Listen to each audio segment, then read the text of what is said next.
The 49ers have had quite the eventful free agency window heading into the new league year. And let me tell you, if you're a big football fan, especially a Niner fan, if you haven't heard much about this, then you must have been living under a rock. But I'm going to give a quick recap over the several names that have departed us and some of the names that have joined the Niners. And just to kind of give you guys a preview and really paint the picture about all this. And then after that, I'm going to go ahead and give you guys my opinion on all of these moves and how it does, in fact, benefit the 49ers moving forward. Without further ado, let's go ahead and get into it. So I got my little notepad here because, boy, oh boy, is it quite the lengthy list of names. And look, I expected the Niners to make some moves, but this is probably much of a bigger move than I would have imagined between all the names that especially have departed the 49ers. The guys have unloaded so many names such as Aaron Banks, Charvarius Ward, Hufanga, Greenlaw, Jalen Moore, Elijah Mitchell, Josh Dobbs, Deebo Samuel, Leonard Floyd. More recent names like Malik Collins, Isaac Yadam, Brandon Allen, and Taylor Pepper, the long snapper. Oh, and also Demetrius Flannigan-Fowles. So, fellas, I would say probably the biggest names out of that list, we're looking at players like Charvarius Ward, Hufanga, Greenlaw, Deebo Samuel. And yeah, I would probably say those are probably without a doubt the bigger names that departed. Not discrediting players like Malik Collins, Brandon Allen, Taylor Pepper, Isaac Yadam, Flannigan-Fowles, Elijah Mitchell, Josh Dobbs, Jalen Moore, Aaron Banks, Leonard Floyd. Not that those guys didn't do some good things for the Niners, but the other names definitely had a pretty big impact. Oh, almost forgot. Kyle Juszczyk, Javon Hargrave. Another two names I had off to the side. Hargrave wasn't exactly pan out the way that the Niners would have liked him to, like how he played with the Eagles, but Kyle Juszczyk, definitely a tough one to swallow as well. So, alright, let's go ahead and talk about some of the guys that they unloaded. First things first, a lot of this was not much of a surprise.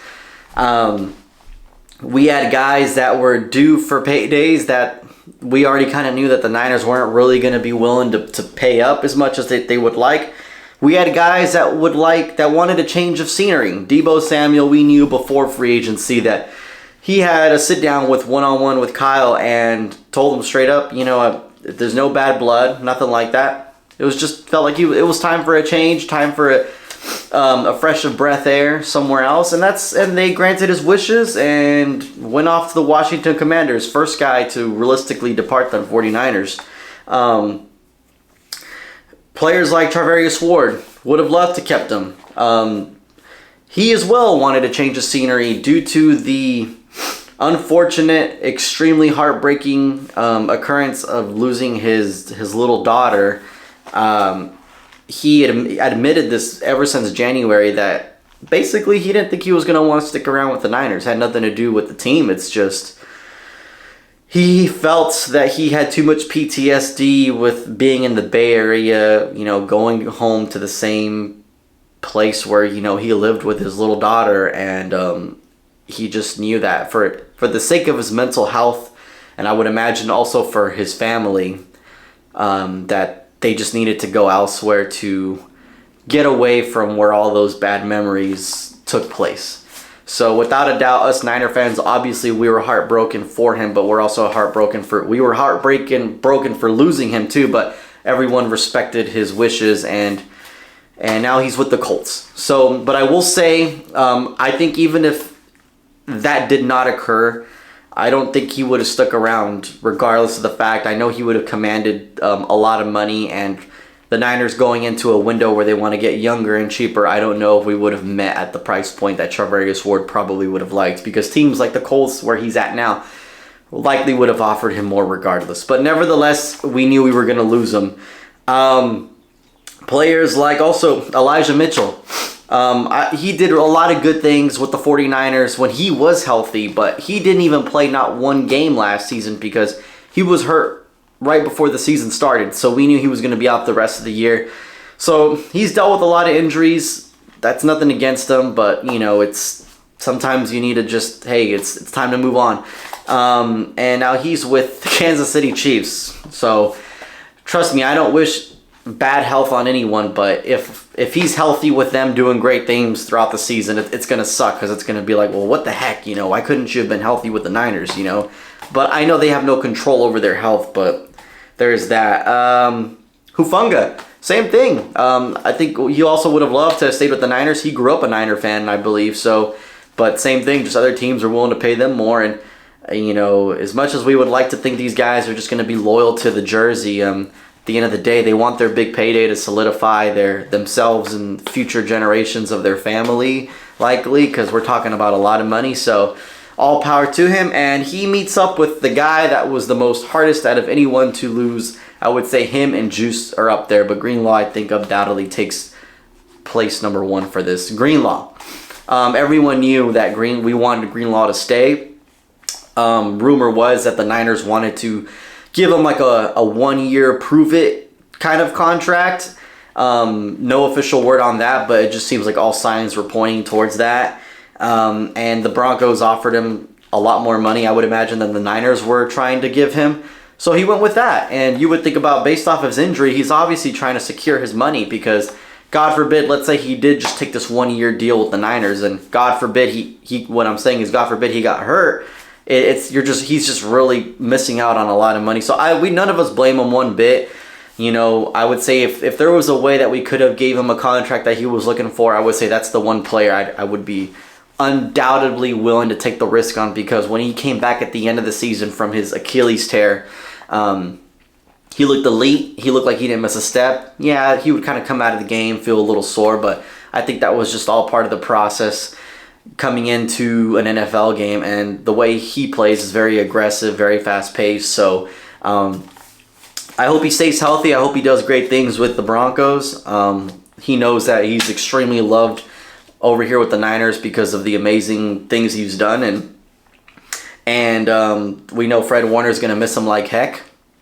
And I can't wait to see what he does with the Broncos. He gets to team up with Hufanga over there. And that one's the toughest one to swallow. And every single Niner fan, I'm sure, including Fred Warner, that plays for the team, would wish that something could have gotten done, because I heard Saleh was very adamant to try to keep him as well. But oh well now. So that's kind of some of the names that I wanted to go through. Juice looks like he's signing with the Steelers. I think he already did. But yeah, so that's that. So I wanted to now move on to the players that I believe are the ultimate pillar stones. The guys that the Niners have no intentions of ever going separate ways with, at least not anytime soon. These are the team captains, the faces of the franchise, the leaders in their respective rooms, and those guys are Fred Warner, Nick Bosa, George Kittle, Trent Williams. I would say Brock Purdy as well, because of him being the quarterback, and everyone says he's proven to be a leader. These are the guys that the Niners. These are their A-plus players, their ultimate elites, the guys that are consistent and play a leadership role for this team and help secure the identity that they're trying to bring on younger guys or other guys on board and show them the Niner way. That is why this, I would say, is not classified as a rebuild, but more as a retooling, a refresh, right? If this was a rebuild, I would say they would have gotten rid of guys like those as well, right? They would have kept their quarterback, but they would have been like, hey, you know what? Let's get Fred out of here. You know what? Let's get Kittle out of here, right? So, but they're not doing that.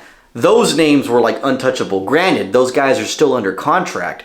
All the other names we were naming were guys that were available for free agency. I get that. But a true rebuild is, if they wanted to get rid of guys like that as well, I can almost guarantee you there would be some desperate teams out there, or some teams that are really trying to win it all, that'd be willing to maybe give up some great draft capital to acquire names like those that are still playing at an extremely high level. but those guys are untouchable right now with the Niners. So by no means I would say is this a rebuild, but more of a retooling and doing exactly what John Lynch set out to do, or said that he was going to do, is to get younger and cheaper. So I look at it like this. So this is the box right here. I'm looking at the camera because I have it right here. Up here, you know, Fred Warner, Nick Bosa, George Kittle, Trent Williams, Brock Purdy. Like, these are their guys. These are their leaders, right? Think of like a military. These are like, each of them lead their respective areas, right? You got Fred Warner, Nick Bosa, the leaders of the defense. George Kittle, Brock Purdy, Trent Williams, the leaders of the offense, right? And then I haven't even named other guys that are extremely good at playing their position that aren't gone, but nor do I classify them as like the ultimate team captains and true leaders of this team. And that box is going to be right here. And those names are Christian McCaffrey, Juwan Jennings, Deommodore Lenoir. Heck, I'm going to throw in Brandon Ayuk in there as well. Who else did I write down? Pretty much those guys, right? BA has been with this team since day one of his career. So is Deommodore Lenoir. Juwan Jennings as well. CMC is the only one that, out of the names in this box, that we picked up from a trade. And the box up here, the only name we picked up from a trade is Trent Williams. But this box over here that I don't want to get off track about, these guys are like stars, right? People may not necessarily look at Brandon Ayuk or Juwan Jennings as like, you know, like a star player, or even Deommodore Lenoir. But for us, we know what we have, and we know that these guys perform at a very high level and are reliable. Well, Brandon Ayuk, let me slow down. Brandon Ayuk wasn't having a great year last year when he did come back, and then he got hurt. So now we're all scratching our heads to see what is he going to look like when he does come back. But those guys are here. Like, these guys are like, I would say they're leaders as well, but not like these kinds of leaders, right? But these guys we can depend on. They're still on the team. They're not making the team worse. They're making the team better. And I'm willing to bet that Brandon Ayuk is going to come back very hungry and ready to show everyone that 2023 Brandon Ayuk again. And I hope he does, right? And then everyone down here are like the guys that we drafted, right? Like, especially last year's draft, which was a great draft. Dominic Pooney, Mustafa, Green, Ricky Pearsall, right? These guys are down here, like guys that we expect to take that next step, that are doing really good. We have Pooney that is already, I would say, performing way ahead of his age, right? He came as a rookie. He is basically outperforming himself. So. And Mustafa, we've seen promising things. Green, we've seen promising things. Ricky Pearsall, getting into the end of the season, it's like he took another step. So, you know, and I know I'm probably missing a couple more names, but like the Niners drafted very well. And now that the Niners have 11 more draft picks this year, especially having a number 11 overall, knowing how well they draft, I'm expecting this team to still perform at a very high level. So, and then the box over here, like in the middle, right, in this section right here. So we got ultimate team leader, elite guys, star players that are reliable, rookies that are up and coming. Now, these guys up here are the guys that we unloaded, right? Like guys that were good. They did good things for us, but they were hurt. They were due for money that the Niners weren't willing to pay up for because they're trying to get cheaper and younger. That's all out of the way. So we need to fill that box back up, right? So we expect some of our rookies to take those starting roles. We still have our other star players over here that fill those spots too. We have our ultimate team leaders that they need to rely on these guys in this box to support them, to help them to continue to elevate this team and win games, make a playoff run, and ultimately win a Super Bowl. So this is the box right here. This is the box right here that the Niners are trying to refill, right? Replenish. It doesn't have to be through rookies. It's also through signings. Which leads me to my next point. The Niners so far have made like 8 signings between free agency up until now. A tight end, Luke Farrell. Safety, Richie Grant. Linebacker, Luke Gifford, apparently, which is like a dude that's supposed to be really good in special teams. Long snapper, John Weeks. Quarterback, Mac Jones. DB, Jason Pinnock. Wide receiver, Demarcus Robinson. Cornerback, Trey Brown. So the wide receiver room was one of the ones I was hoping that they would address sooner than later, especially. We don't know how Brandon Ayuk is going to perform when he gets back. We lost Deebo Samuel. So we can't leave it all up to Jauan Jennings and expect Ricky Pearsall to maybe, take that next step. We hope he does. We know he can, but is he? We don't know yet. Jauan Jennings so far in that quarterback room is like, hey, we know what we got out of this guy, but we can't leave it all on him. So I was looking forward for the Niners to sign. It doesn't have to be a superstar wide receiver, but get us someone who's not that old, who's reliable, who can stay healthy to help out that room. And that's exactly what they did. Demarcus Robinson came from the Rams, and he's been in the league for a little while now, but he's done some good things with the Rams, so I expect to see good things between him and Purdy in that wide receiver room. But I think Purdy can have a good connection with them. So the Niners definitely did not take their time trying to look for a wide receiver, and I don't believe they're done looking for a wide receiver because Robinson unfortunately had received a DUI, I believe, back in November of 2024, and there's a chance that the NFL could give him a few game suspensions, 2 or 3, who knows. Hopefully they don't at all. So if that's the case, the last thing we want is to head into the new season with a depleted wide receiver room, or questionable wide receiver room to say the least. So I would expect to see them, whether it's through the draft or even finding another veteran, probably another veteran, to get in that room to help out. So there's that. They addressed the safety about 2 of those signings, especially with the name of Luke Gifford. Some people were like, who the heck's that? Like, why are we signing those guys? Look, everyone was complaining about special teams, all right? Special teams was like at the bottom barrel of the league last year. And it's kind of been a problem for the last few years. So they're finally addressing it. So do your homework before you say anything. And that's a good thing because we need to beef up that special teams room, because it's no more of like, hey, don't lose us the game. But sometimes we may need you to go out there and win us the game. So I expect special teams to make a leap. We'll see what they do in the draft, and we'll see what they continue to do throughout the offseason.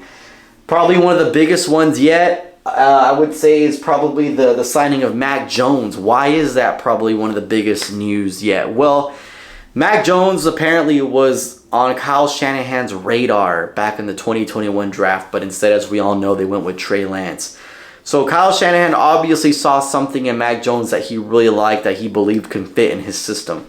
Now he has that guy as a backup.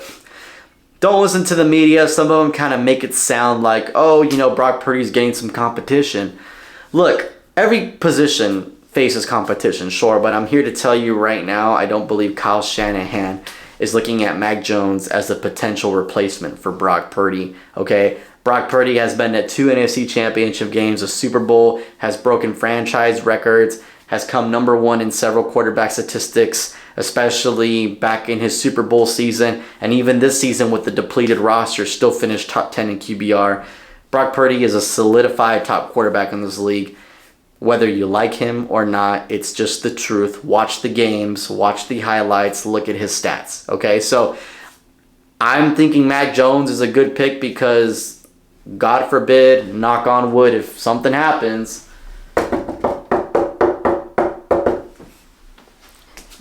Kyle Shanahan believes Mac Jones can come in there and fill those shoes. But this is just kind of what it is. We had Josh Dobbs for 1 year. We had Sam Darnold for 1 year. Heck, I wouldn't be surprised if Mac Jones just sticks around for a year. And then someone is going to look at him next season and be like, he spent a year with the Niners. We saw what happened with Sam Darnold after spending 1 year with the Niners, how well he did with the Vikings. I think someone would take a gamble on him following the following season. So we'll see what happens.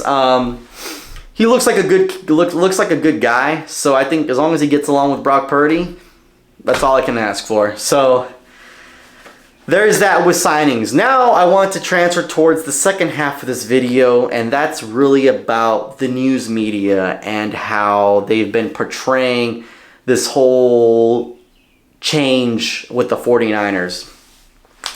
All right, here it goes. So you have guys on major media outlets, some of which that have never been big fans of the Niners or Brock Purdy, and it shows because of their bias takes. And then some of which aren't biased whether they like the Niners or not, and they believe that the Niners should be just fine. So be careful on who you listen to.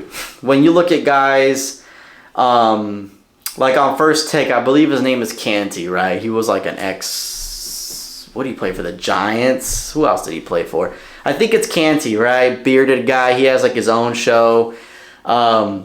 Big time Brock Purdy hater. Don't listen to a word he says about the Niners or Brock Purdy. No bueno. It just doesn't match to what Brock Purdy has done. It's hatred, right? Don't listen to what do I got here? Well, we all know Colin Cowherd has kind of been like a Brock Purdy hater. He says he's not, but same thing. When these guys talk about what kind of number he should get on his contract, it just doesn't match up to what he's actually done performance-wise. So don't listen to guys like that. I've been avoiding Nick Wright at all costs because he's not a reliable source for information. A lot of these guys aren't. I listen to a lot of these guys purely for entertainment, not for educational purposes when it comes to the football world, but for entertainment. But Nick Wright, But I'm sure Nick Wright probably hasn't had much good things to say either. Some of which are saying that the Niners are officially probably not, Super Bowl contenders at this point. I would argue, and I'm not just saying this because I'm a Niner fan, how could you say that they're not Super Bowl contenders? Look at the players that they still have. There's so many teams that wish they had a Fred Warner, Nick Bosa, George Kittle, Trent Williams, Christian McCaffrey on their team. Like, just those names alone, along with the likes of Kyle Shanahan as your head coach, one of the best play callers to have ever coached. How are you can't ever rule this team out just with those names alone, especially with how well Brock Purdy plays, right? The only reason why last year really panned out the way it did, it's because this team could not catch a break with injuries. It does not matter how great your quarterback is. If you strip away so much of his talent week after week, game after game, and have a bottom barrel defense that gives up leads, it's going to be impossible to win. Look at Joe Burrow, terrible defense. He would still put up so many points because of how great he is, but he wouldn't win as many games because there's only so much he can do despite his greatness, right? But no one's going to look at Brock Purdy in the same light because it's Brock Purdy and he was the last pick in the draft. You know how it goes. And one of the most recent ones that I've listened to was, I'm probably going to edit this part because I need to find their names. Okay, Mike Florio, Chris Sims on their show over at NBC. Oh my God, did I see one of the most dumbest videos. I almost wish I didn't see it because I was driving and I just couldn't believe my ears. This video was about comparing him to Sam Darnold, right? And first of all, Brock Purdy should not be compared to players like Sam Darnold because Brock Purdy is a lot better than Sam Darnold. No disrespect to Sam Darnold. I like him. I think he's really good. I do believe he's worthy of being a starter in the league, just like he's getting his chance in Seattle, and I believe he's going to surprise a lot of people over there too. But they go on to disrespect Brock Purdy by saying, can you think of one signature moment, one signature play of Brock Purdy? And they go on to say that they can't. Especially Chris Sims.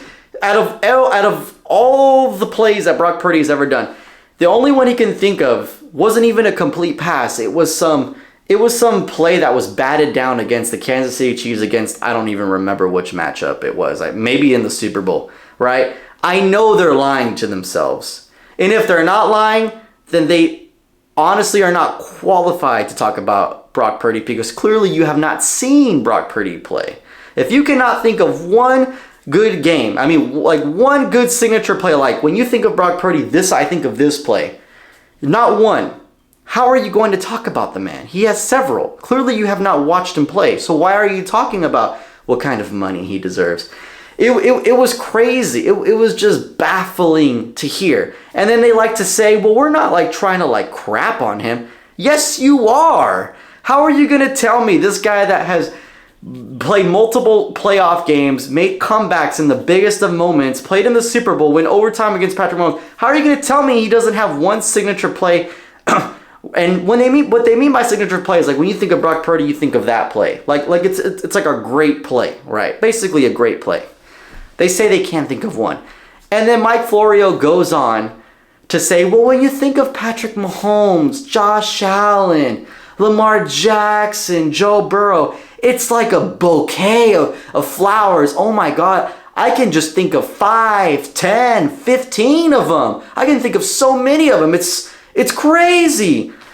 But then they go on to say Brock Purdy, no, not one. It's like they were, excuse my language, they were just dick riding the hell out of these other quarterbacks. It's truly astonishing the level of diss that they give this man. And I think it really comes down to his jealousy. Chris Sims only made it to the league because people say it's because of, I don't really know his background. Maybe I think his dad was in the league before. Either way, he was in the league, never accomplished anything near what Brock Purdy has. So I think when you think of guys, these guys think of like, why was Brock Purdy able to get to the league? I think it's just pure jealousy because he's the last pick in the draft. They wish they could have been the last pick in the draft and had this amazing Cinderella story of taking this franchise to a Super Bowl when no one thought you could. I think it's just really pure jealousy, honestly, because if you are truly an authentic journalist, why would you say anything like that? That you cannot think of not one signature play from Brock Purdy. I don't care how terrible of a quarterback you are in the league. If you've been a starter in the league for at least a couple years and you are a true authentic football analysis, true football journalist, you can think of at least one signature play for all of those guys, whether you think he's good or not. So to say that he has none, when he's easily been one of the best quarterbacks in the league, is absurd and pure hatred. So I didn't mean to turn this into a Brock Purdy thing, but I'm just saying, now with the Niners roster changes, now with trying to figure out how this team is going to look next year, on top of having all these doubts about Brock Purdy, it's all coming to light once again. So just be careful who you take information from. I would say if you're going to listen to big media guys talk about the Niners, Rich Eisen keeps it pretty clean and straight about him. Pat McAfee, I can't talk today. You know what I'm talking about. He's pretty good as well. Ancho over there from the facility, he keeps it pretty real with Purdy for the most part. And I would say if you're ever really looking for good Niner authentic educational videos, David Lombardi, look him up. He is a journalist for the SF Standard. I listen to him a lot. No, this video is not sponsored by him, but he says a lot of great things. I've been learning a lot about how all this stuff works with the draft capital, the salary cap, everything, you name it. The players, everything. He's great. So be careful who you take information from, whether you're a 49er fan or not. And I think that's why there's so many haters, because they listen to dorks like these guys and they take it to heart because they expect them to be honest about their journalism, and it's actually quite the opposite. So yeah, I think I've rambled on long enough. Let me know what you guys think about this 49er change. Let me know what you guys think about the continuation of shade thrown at Brock Purdy. And let me know what you guys think about how the Niners are going to look from here on out. I look forward to seeing you guys in the comment section.